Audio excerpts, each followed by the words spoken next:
Everyone, CST पर आपका स्वागत है।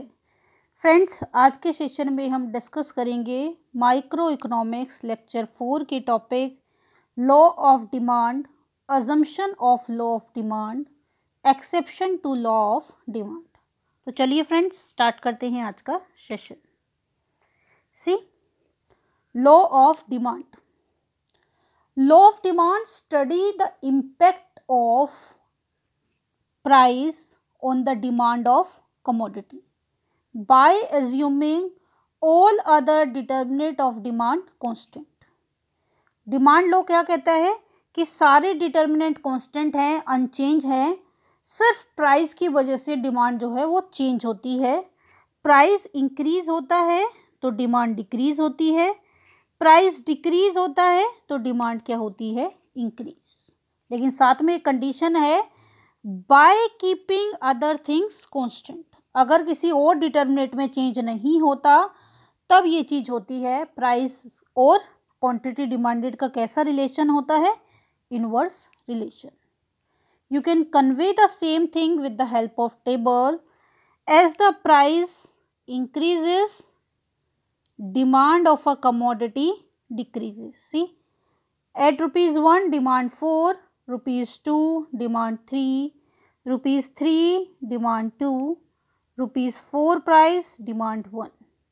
यानी कि प्राइस बढ़ने से डिमांड क्या होती जा रही है, कम होती जा रही है। Price increases, demand decreases.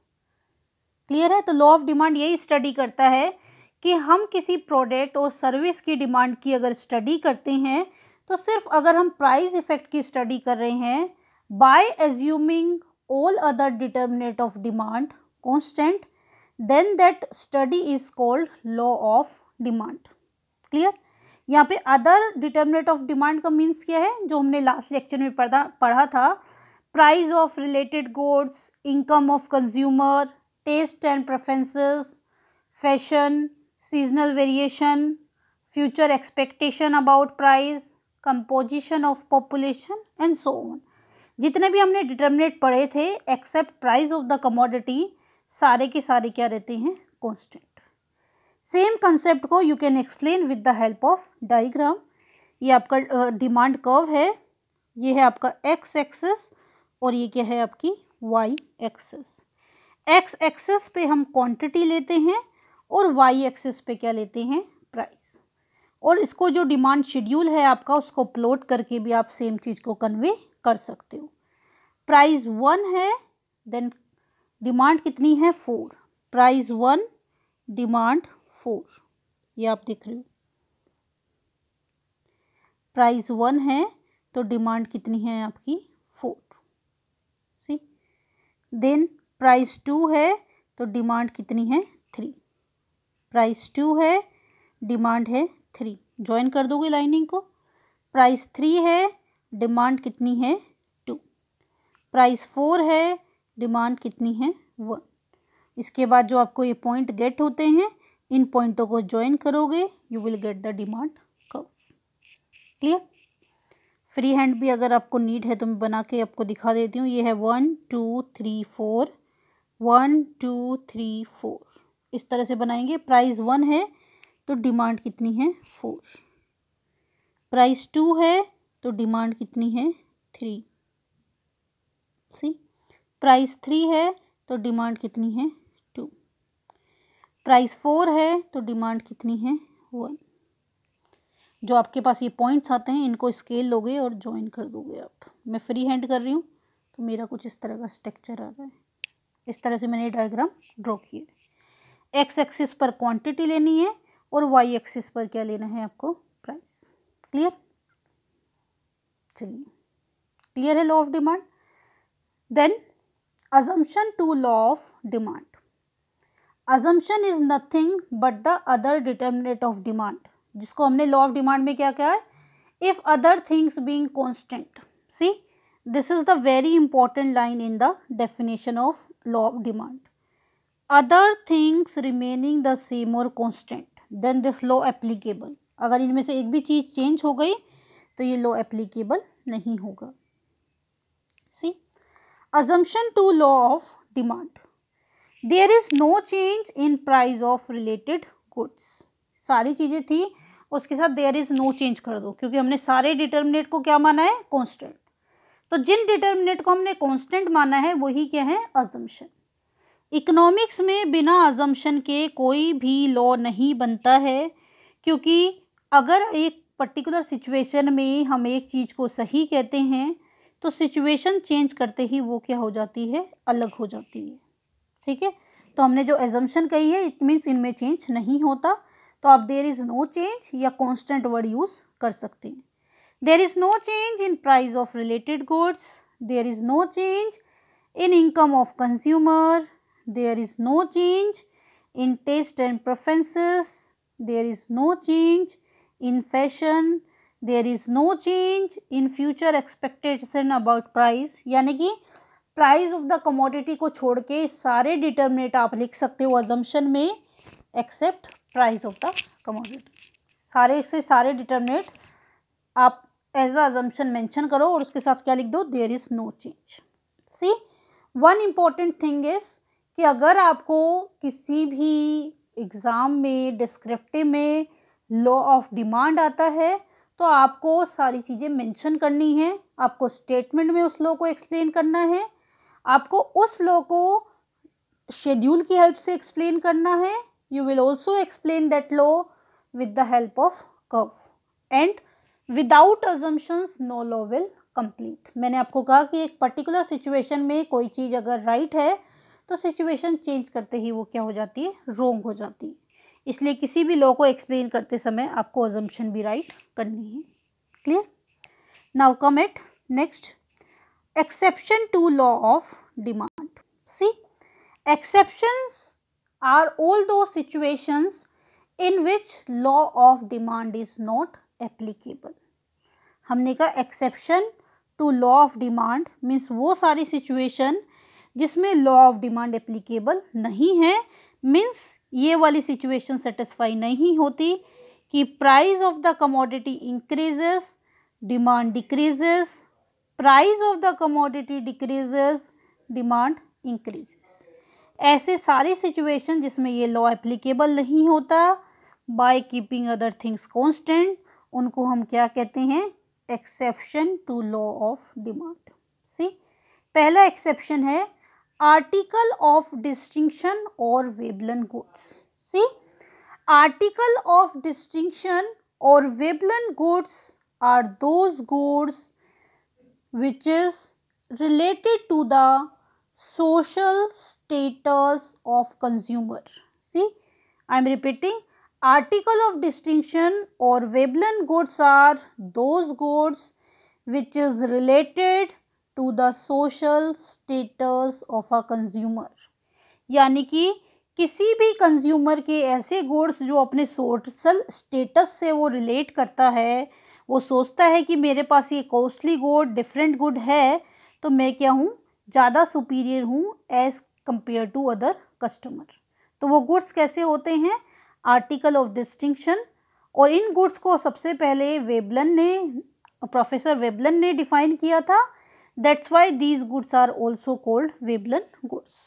Example क्या है, डायमंड है, कॉस्टली ज्वेलरी है, कॉस्टली थिंग्स हैं, एंटिक स्पीक्स हैं, कोई लग्जरी कार्स की बात करते हैं हम, तो all comes under article of distinction.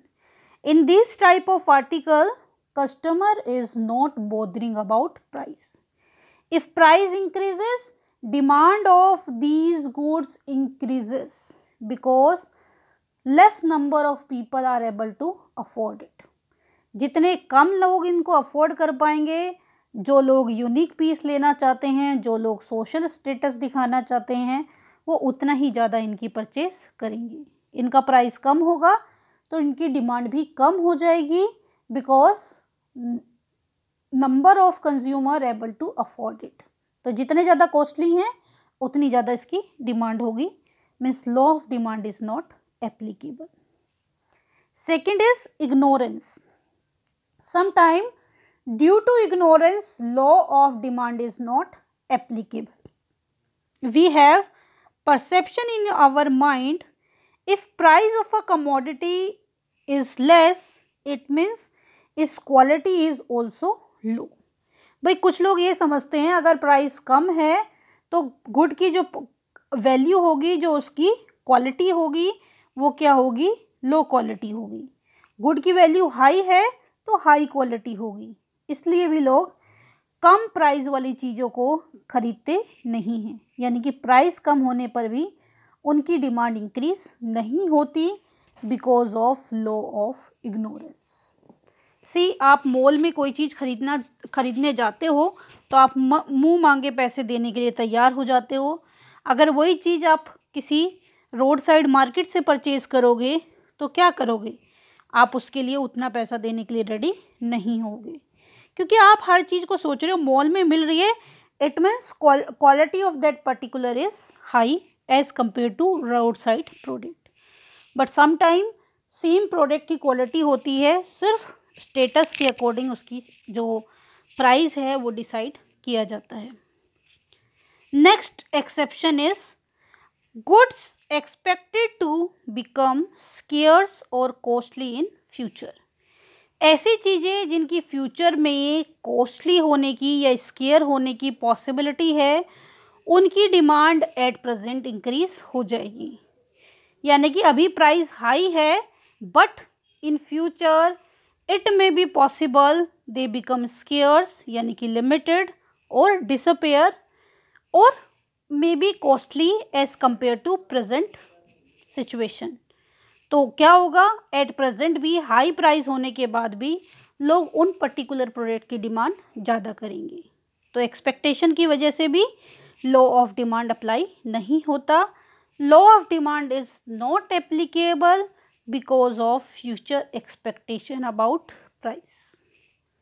Fashion, if something is fashion we are ready to pay more for all those type of commodity. वहाँ पे हम बॉदर नहीं करते कि हम प्राइस ज़्यादा दे रहे हैं, फैशन में है we are ready to pay more. Out of fashion है, कितना ही अच्छा प्रोडक्ट क्यों ना हो, we are not ready to pay more for all those commodities. Means जो फैशनेबल आइटम है उन पर भी लॉ ऑफ डिमांड एप्लीकेबल नहीं होता। Law of demand is not applicable on fashionable things. Necessities, अगर कोई चीज़ आपके लिए ज़रूरी है, नेसेसरी है, then law of demand is not applicable because if there is situation of necessity और necessary goods we are not bothering about the price of the commodity. भाई मुझे ज़रूरत है, मेरी नेसेसरी रिक्वायरमेंट है उस प्रोडक्ट को परचेज़ करने की, and even I am not able to postpone the demand of all those commodities. तो उसमें हम क्या करेंगे, उसमें हम लॉ ऑफ डिमांड को बॉदर नहीं करेंगे। आपको एट प्रेजेंट अपनी कोई डिमांड फुलफ़िल करनी है तो आप क्या करेंगे, आप उसको प्रोडक्ट को परचेज़ करेंगे, वहाँ पे आप प्राइस को नहीं देखोगे। Means in situation of necessity you will purchase commodity at higher price. Emergency, like necessity, in case of emergency we are not bothering about price of a commodity. necessity है, emergency है, आप उस situation को avoid नहीं कर सकते, you will purchase good at higher prices. Suppose किसी की सर्जरी हो रही है और कोई मेडिसिन ऐसी है या कोई भी कुछ भी ऐसी चीज़ है जो कि सर्जरी में रिक्वायर्ड है और वो हॉस्पिटल में अवेलेबल नहीं है और हॉस्पिटल को परचेज़ करनी पड़ती है और एनी हाउ वो अरेंजमेंट करते हैं, तो आपको उसी प्राइस पर परचेज़ करनी पड़ेगी जिस पर वो अवेलेबल है। वॉर की सिचुएशन है, कहीं पे वॉर हो रही है कंट्रीज़ के मिड में या किसी भी की सिचुएशन में, तो वहाँ पे आपके पास जो प्रोडक्ट जिस प्राइस में अवेलेबल होगा वो आपको इमरजेंसी में परचेज करना पड़ेगा। You can quote any example to convey your thing. तो इमरजेंसी और नेसेसिटी क्या है, ऐसी सिचुएशन जहाँ पे हम अपनी डिमांड को फ्यूचर के लिए पोस्टपोन नहीं कर सकते। See, then next exception to law of demand is गिवन goods. These are called given goods because these are first described by Sir Robert Giffen. Giffen goods are special type of inferior goods whose close substitute is not available. As we already discuss, income के base पे product को 2 category में divide किया जाता है, inferior and normal. Goods whose income effect is positive comes under normal goods. Goods whose income effect is negative comes under inferior good. If we are talking about Giffen, Giffen comes under inferior. Means अगर आप इस तरह से discussion करें एक simple way से, ये inferior है और Giffen क्या है, उसका एक पार्ट है। Giffen goods are special type of inferior goods whose close substitute is not available. जिसका close substitute यानी कि उसका हूबहू सेम जैसा यूटिलिटी प्रोवाइड करने का प्रोडक्ट अवेलेबल नहीं है, तो वो क्या है, Giffen. As I already told you, Giffen क्या है, special type of inferior goods. ध्यान देना है ये बात। The price effect of Giffen goods is positive and income effect is negative. Understand what is positive and negative effect. Price effect is positive, means price of the commodity increases, demand of given good increases. Negative income effect means income increases, demand decreases, income decreases, demand increases. तो given goods का price effect positive होता है और income effect क्या होता है, negative.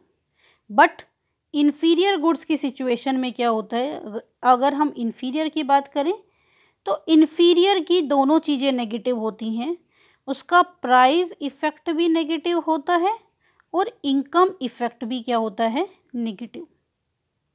दोनों चीज़ें नेगेटिव होती हैं क्योंकि इनके बहुत सारे क्लोज सब्स्टिट्यूट अवेलेबल हैं। As I already told you, inferior क्या है, आप नॉन ब्रांडेड प्रोडक्ट को इन्फीरियर में रख सकते हैं। आपको पता है कोई भी आप अपनी नीड सेटिस्फाई कर रहे हैं तो उसके लिए number of unbranded product available हैं, क्लियर। बट गिफिन गुड्स क्या है, लोवेस्ट वैरायटी है जो जिसका और उससे नीचे या उसके आसपास का कोई क्लोज सब्स्टिट्यूट अवेलेबल नहीं है, वो क्या है, गिफिन है, क्लियर। सपोज मैं एग्जांपल के बेस पे कन्वे करूं तो एक लो क्वालिटी जो ब्रेड है वो एक लास्ट अल्टरनेटिव है पुअर पीपल के लिए टू सेटिस्फाई देयर हंगर। और एक गरीब आदमी भूखा है तो एक सबसे सस्ती जो ब्रेड है वो क्या है, उसके लिए लास्ट अल्टरनेटिव है, उसका कोई क्लोज सब्स्टिट्यूट अवेलेबल नहीं है, तो वो क्या है, Giffen goods. All Giffen goods are inferior goods but all inferior goods are not Giffen. भाई जो गिफिन गुड है वो इंफीरियर का ही पार्ट है, तो इसलिए सारे गिफिन गुड्स इंफीरियर हैं बट सारे इंफीरियर गुड्स गिफिन नहीं होती। सी गिफिन की डेफिनेशन जब हम पढ़ते हैं डिफरेंट बुक से तो बहुत सारी हमारे मन में मिसकंसेप्शन क्रिएट होते हैं, क्योंकि इसको इस तरह की इसकी डेफिनेशन है कि बहुत सारे कन्फ्यूज़न क्रिएट होते हैं। See Giffen goods not follow law of demand, that's why it comes in exception to law of demand. तो एक्सेप्शन लॉ ऑफ डिमांड का है और आर्टिकल ऑफ डिस्टिंक्शन में भी है, तो कई लोग इसको कंफ्यूज करते हैं आर्टिकल ऑफ डिस्टिंक्शन से। तो डिस्टिंक्शन नहीं है ये, कुछ इकोनॉमिक्स ने वहाँ पे भी इसको कैटेगराइज किया है because of positive price effect. तो अपनी अपनी जगह पे सबके पास रीज़न है जिन्होंने इस चीज़ को एक्सप्लेन किया है। इसकी जो डेफिनेशन है थोड़ी सी कॉम्प्लेक्स सी डेफिनेशन है जो बहुत सारी ऑब्जर्वेबल कंडीशन या फिक्स कंडीशन के ऊपर डिपेंड करती है। तो मेरे according this is the best definition. Giffen goods are special type of inferior goods whose close substitute is not available. Their price effect is positive, means price increases, demand of given goods increases. Their income effect is negative because income increases, demand decreases, income decreases, demand increases. See, all given goods are inferior and all inferior goods are not given. All these are the exception to law of demand, or you can say the situation in which law of demand is not applicable. और law of demand का मतलब क्या है, सारी चीज़ों को constant करके अगर प्राइस इंक्रीज होता है तो डिमांड डिक्रीज होती है, प्राइस डिक्रीज होता है तो डिमांड इंक्रीज होती है। तो ये सारी सिचुएशन हमने ऐसी डिस्कस की जिसमें ये लॉ एप्लीकेबल नहीं होता। क्लियर। दोस्तों आज का सेशन पसंद आया हो तो सेशन को लाइक कीजिए, अपने दोस्तों के साथ शेयर कीजिए। अभी तक आपने हमारा चैनल सब्सक्राइब ना किया हो तो चैनल को सब्सक्राइब कीजिए और नोटिफिकेशन के लिए बेल आइकन को प्रेस कीजिए। ओके दोस्तों, तो मिलते हैं नेक्स्ट सेशन में। तब तक के लिए बाय बाय, टेक केयर।